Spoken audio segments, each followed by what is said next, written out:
Hey book nerds, welcome to my channel. So today I have a massive unhaul for you. I have 27 books here that I'm getting rid of. I've just moved back home. Well, I moved home 2 months ago, but I've been at university for 5 years and as a result, my bookshelf was in a bit of a state. It had books on that I had never read, haven't read since I was about 10. And basically just a lot of books that I don't really want to keep, especially because I was bringing a lot of books home with me. I didn't have the space to put them on my shelf, which they are now. So yeah, I'm just going to start going through the books. I'm sorry if I unhaul one of your favourites, but I can't afford to keep books that I don't want to read, especially because I prefer to read ebooks now. So some of these I will be just replacing in ebook form. What I'm going to do with them is I'm going to donate them to the library if I can. If not, I'll donate them to a local charity shop. Yeah, so let's start going through them. So the first book is Sisters Red by Jackson Pierce. I mostly bought this because of the cover. I bought it when I was about 13, 14 and was in a little bit of a werewolf phase. It has got a beautiful cover. I don't know if you can see that. It's holographic. This I think is a Red Riding Hood related story. Yeah, so it's about two sisters who work together to fight werewolves because girls in their town have been dying from werewolf murders. Yeah, I don't know if I don't think I'll ever read this now. I've heard of Jackson Pierce. I think he's done quite a few retellings and I think I have got some of them on my list, but I don't need to keep the physical copy. Next one is very similar and it is Red Riding Hood. This I didn't realise, I think this was adapted from the movie as opposed to it being a book beforehand. I could be wrong about that, but yeah, I used to like the movie. I only watched it once or twice, but I don't need to keep this. I'm not going to read it. Yep. Next book I have read, and it is What Alice Forgot by Leanne Moriarty. I kind of want to reread this, but I think I'll just get it in ebook format if I ever feel the urge to, because this is about a woman who wakes up with memory loss and she doesn't remember anything from her life and acts out all the time, and she's a health freak and basically she doesn't like who she is, so it's the standard kind of 13 going on 30 story where she wakes up and doesn't recognise herself. It was okay from what I remember, but yeah, I don't need to keep that book. I don't read a lot of adult contemporaries. The next one, never read again. It is Deception by CJ Redwine. This is actually like the third book in a series, which I didn't realise when I bought it, obviously. And it's like a dystopia? Second book in the series? Yeah, it's a dystopia. Something about a wasteland, girl in a nice dress on the front. I'm not really into dystopias. I don't need to read this. The next one I think is still on my TBR and Goodreads and I need to take it off, and it is 172 Hours on the Moon by Johan Harstad. This is... they send a bunch of teenagers to the moon and something goes wrong. I don't remember if they start dying because someone's murdering them or if it's just they can't quite survive. Oh, this is interesting actually. It's got coloured pages and stuff and like black bars. So maybe I should read it if the physical copy, but I'm fairly certain I read the description in more detail on Goodreads because this has only got literally a paragraph on it and I didn't want to read it. But yeah, I think it's like a horror sci-fi type story and I'll be getting rid of that. The next one was when I was in, I've got the book after this as well actually, so I was in my slight, very very brief romantic phase, and it is Starcrossed by Josephine Angelini. It says on the front, "Destiny brought them together, the gods will keep them apart." And I don't remember. Oh yeah, so it's about these two teenagers meet, but they're cursed to hate each other, but they also love each other. So the girl meets him and she wants to kill him, but also she thinks he's gorgeous. And I might still want to read this at some point. This is the problem. I'm a hoarder. I can't go through these books in detail because then it makes me want to keep them, and I know I'm not going to read them, so I need to get rid of them. And other people can enjoy this. I mean, most of these are brand new as well. I've never even touched them, so obviously if I donate them to a library or a charity shop, other people can enjoy them. But this is massive as well. This is really big. It's like 510 pages. And I'm not that into romance. And yeah, I don't need it. The next one is by Julie Cross, which is why I almost said Julie before, and this is Tempest. So this is about time travel. I really like that cover. Time will tear them apart. It's beautiful. It just says on the back, "Today Jackson and Holly are in love. Tomorrow she will lie bleeding in his arms. Yesterday Jackson must undo it all." So I assume he's travelling through time to try and save the woman he loves. Yeah, again, if I want to read it, I will get an ebook version. I don't need the physical copy, even if it is beautiful. The next one I have read, and it is Go Ask Alice by Anonymous. This book is garbage. So this book has been banned in America loads of times, and it's meant to be the diary of a real person, which I knew it wasn't when I bought it. I'd already read all about how it was this big controversy because it was published as someone's true story, and it's not. It was made up, and this author, whose name I don't remember, Beverly something, I think. I don't think it'll be in here. But they published a bunch of books like this about teenagers. There's one about a guy who's meant to be in with the devil, and this is about a girl who falls into the drug crowd and eventually ends up overdosing and dying.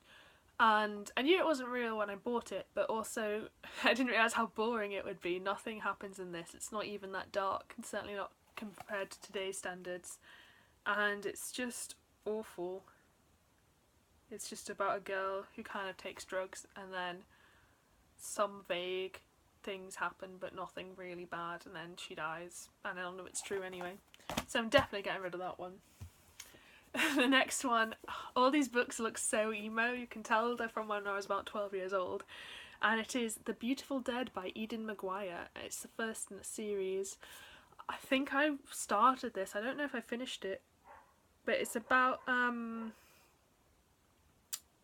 people are dying. And then it's got something about the beautiful dead, so I think the people who are dying are coming back to life as some kind of angel thing. And it's about that. But it's just clear out, don't need it anymore, not going to read it. Gotta get rid of it. The next two in the same series, My Soul to Save, My Soul to Take. Rachel Vincent is an author that I've got another one of her books here. I always intended to read and I never actually got round to it. So I'm not sure what order these are in. I don't even know if I've got the first one here. But it's about I think this might be the first one. So it says a girl can sense when people are going to die, and she screams when people are going to die. And yeah, it's kind of like a book series about someone who's fighting demons with screaming. I don't know. Yeah, I'm not going to read them. They're in pristine condition, and yeah, someone will enjoy these. That person is not me. Next book is Claire de Lune by Christine Johnson. This is another werewolf book. This I found interesting because it's a girl who's the werewolf, and I think it is a romance, but the girl's the werewolf and the normal person is the male. But again, I just don't really want to read any werewolf romances anymore. I guess that was my equivalent of the Twilight phase, was werewolf romances. And yeah, don't need it. Someone will enjoy it. This book I did love, and I don't remember almost anything about it, and it's Ingo by Helen Dunmore. And I read the sequel to this as well, and it's about mermaids, and it's about a boy and her sister, and I remember this one fairly because it meant a lot to me at the time. It's about a boy and his sister, and they go down to the beach and they get this mermaid who's kind of like a horrific mermaid. She's not a sexy woman. She's sort of like half sexy woman, half green sea monster thing. And she gives them powers so they can swim down to the underwater world with her. But it only lasts a certain amount of time, and then they have to get back to the surface. And then the more they go down, darker things get, and I think she's trying to trick them into staying there full time. Yeah, I did enjoy it, but I don't remember enough about it to make me want to read it again, and I certainly don't need to keep it. And the next one is an adult contemporary by Linda Green, and it is 10 Reasons Not to Fall in Love. I also have another one by her. It's at the bottom of the pile. Of course it's at the bottom of the pile. Which is Things I'd Wish I'd Known Back When I Thought I Knew It All. So I read both of these. The weird thing is she does thrillers now, and I've got a couple of her thrillers on my TBR to read, and I didn't realise it was the same person. But I don't remember anything about 10 Reasons Not to Fall in Love.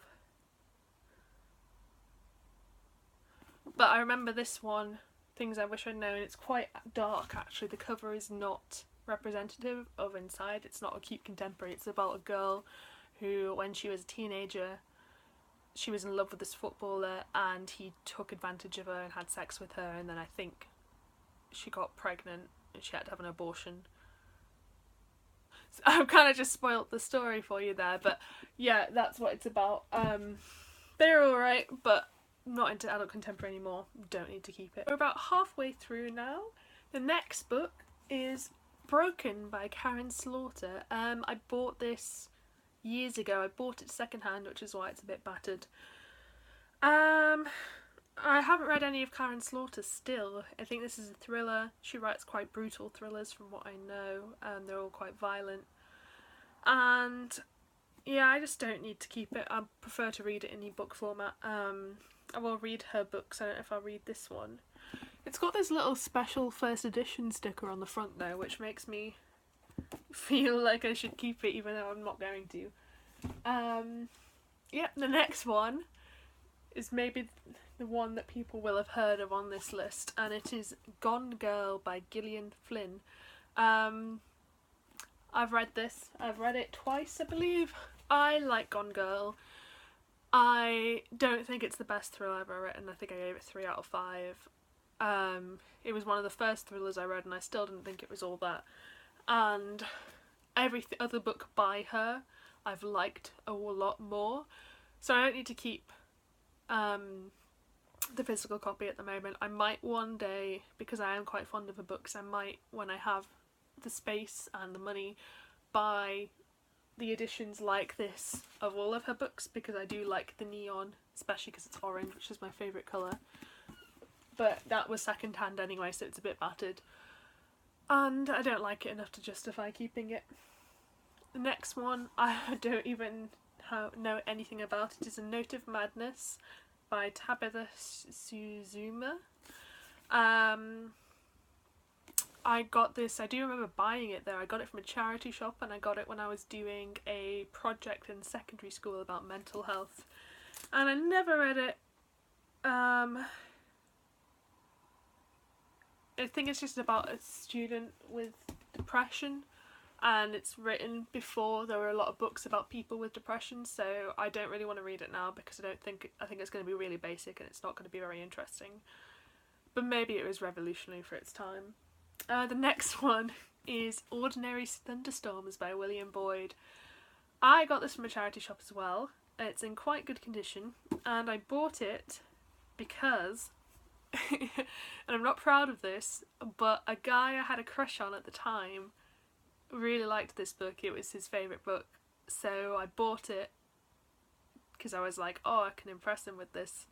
And then I never read it, and I never contacted him like I intended to, you know, being like, oh, I've read your favourite book, I really liked it. Which is probably for the best, because I don't think I would like it, because I think it's a espionage type thriller, which I don't like. But yeah, don't need to keep this. Not even for the memories. Don't need that. Next one, I actually would probably replace if I liked it. This is Clouds of Witness by Dorothy L. Sayers. This is a mystery writer from around the same time as Agatha Christie, I believe, and have not read anything by her, but in at work we got in versions of her books with these beautiful vintage covers, and I'd rather have those if I owned these in physical form, but I'd rather read this now on my Kindle, so I'm gonna get rid of it. Yeah, it's just a murder mystery. Next one is again from my emo phase, and it is Night World by L.J. Smith. This has got 3 vampire books in it. I think I read the first one. Don't know if I read any of the other ones. But the first one was about a girl who's dying and a vampire offers to make her eternal. And I think she takes him up on it. I don't remember. But yeah, not into vampires. I was never really into vampires. I only bought it because it was so cheap and it looked nice, and yeah, that's why I never read any of the ones in the story. But getting rid of it. The next one, I don't know where the first book is. It's Girl 15 Flirting for England by Sue Lim. Look at this holographic cover. Oh my god. This looks like absolute trash. And it is kind of absolute trash. But the first one is Girl 15 Charming but Insane, and I loved that book. I really liked it. It's kind of like fluffy young adult, younger than young adult, probably like 10 to 12-year-old girl, contemporary story. It's kind of like Angus Thongs and Full Frontal Snogging. It's just about a girl called Jess, and she's kind of a disaster, and it was good, but I've grown out of it. Someone else can enjoy it.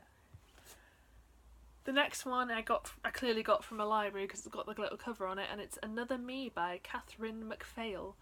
MacPhail, such a bad name. I definitely read this one. I don't remember it. It was about a girl who sees another girl who's her clone, and then she feels like the clone is invading her life. It's super short. I don't remember it being particularly great, so I don't need to keep it. The next one, I think I must have read this, Just Listen by Sarah Dessen. Sarah Dessen does a lot of books that are all tragic contemporaries, and that wasn't my type of thing. But I thought it might be my type of thing, which is why I bought this, and I read it when I was still trying to work out what kind of books I liked. And yeah, I do remember this one now. This is one of those stories that's like mean girl meets the guy who gets bullied by everyone, and her life falls apart, and then that guy is the one who builds her life back up, and she falls in love with him. And I've just read so much better versions of that story. Courtney Summers, for example, does really good stories like that. And it's too basic for me. I've grown out of that type of writing. The next one is that other Rachel Vincent book I mentioned, and it is Stray. I'm almost embarrassed by this cover. This is about a girl who gets scratched by like a werecat. I believe it's a werecat. No, she is a werecat. And then it's like she gets someone is killing female werecats in her area, and there's all this weird werecat romance erotica aspect to it. I didn't get very far in it. I think I read about 5 chapters. And I might read it one day if I'm in the mood for something particularly trashy, but I don't need to keep it on my shelf, and I don't want to keep it on my shelf with a cover like that. The next one might surprise some people, and it is The Gunslinger by Stephen King. I bought this from a charity shop. I love Stephen King, never read any of the Dark Tower series. I bought the first one with the intention of reading it, but again, if I ever get into that series, I'd rather read it on Kindle now. And also I've heard it's not very good. I don't think it's my kind of thing, because it's fantasy rather than horror, and I just don't need to keep it. Even if it does go on my Stephen King shelf, I don't want it. And the final book is Looking for JJ by Anne Cassidy. I actually read this year. Everyone loved this book when I was about 14, 15. Like, every girl in my class read it and everyone was obsessed with it. And I don't really know why, because it's not that great. It's kind of like thriller light, I guess, for very young adult teenagers. But it's about a girl. I'm trying not to spoil it, but it's about a girl who did something bad in her past, and she's now under police protection and she's living a new life. And yeah, it's just kind of meh. I've read the sequel as well, that's equally meh, and I don't need to keep the copy of the book. So yeah, so that is all of the books I am unhauling. I can't lift them up, but I'll lift up half of them. There we go, that is all, well, that's half of them. I hope you enjoyed this video. If you did, please give me a thumbs up, it helps me out massively. Let me know if you've read any of these books, if you're disappointed I'm unhauling them, if you think it's a good idea I'm unhauling them. And let me know if you think that a book about sexy werecats is a weird idea, because I think it is and I'm not sure why I bought it. Yeah, I hope you enjoyed this video and I hope to see you next time.